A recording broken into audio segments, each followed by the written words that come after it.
సంగారెడ్డి జిల్లా అమీన్పూర్ మున్సిపల్ పరిధిలో సమ్మక్క సారలమ్మ జాతర మహోత్సవాలు ఘనంగా నిర్వహించారు. ఉత్సవాలలో జోగిని శ్యామల బోనం ప్రత్యేకత ఆకర్షణగా నిలిచింది.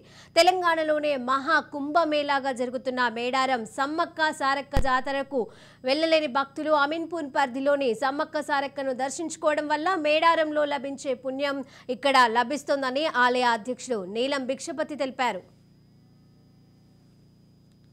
10 సంవత్సరాల నుంచి ఇక్కడ అమీన్పూర్ మున్సిపల్ చైర్మన్ గారు పాండురంగారెడ్డి గారు నన్ను ఆహ్వానించడం, అప్పుడు మున్సిపాలిటీ కూడా కాలేదు. అప్పటి నుంచి ఆయన మీరు రావాలా, మా దగ్గర కూడా బోనం సమర్పించాలా, నన్ను కొమరెల్లిలో చూడడం జరిగింది ఆయన ఫస్ట్ టైము.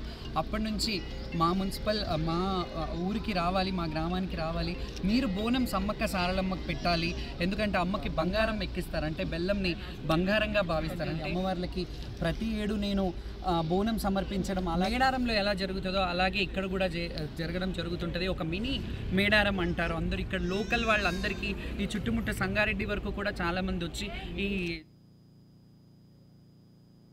అమీన్పూర్ పురపాలక పరిధిలో సమ్మక్క సారలమ్మ జాతర ఏదైతే మేడారంలో వనదేవతలు ఈ 4 రోజుల జాతర జరుపుకుంటారో అదే టైముతోని ఈ అమీన్పూర్లో కూడా గత 20 సంవత్సరాల నుంచి ఇక్కడ జాతర నిర్వహించడం జరుగుతూ ఉంది. ఈ అమీన్పూర్కు ఈరోజు ఇక్కడ సమ్మక్క సారక్క ఏదైతే వెలిసిందో ఈ వీళ్ళ ఆశీర్వాదంతో, అమ్మవార్ల ఆశీర్వాదంతో ఈ అమీన్పూర్ మున్సిపాలిటీ కూడా దినదిన అభివృద్ధి చెందుతూ డెవలప్మెంట్లో కానీ ప్రతి ఒక్క దానిలో చాలా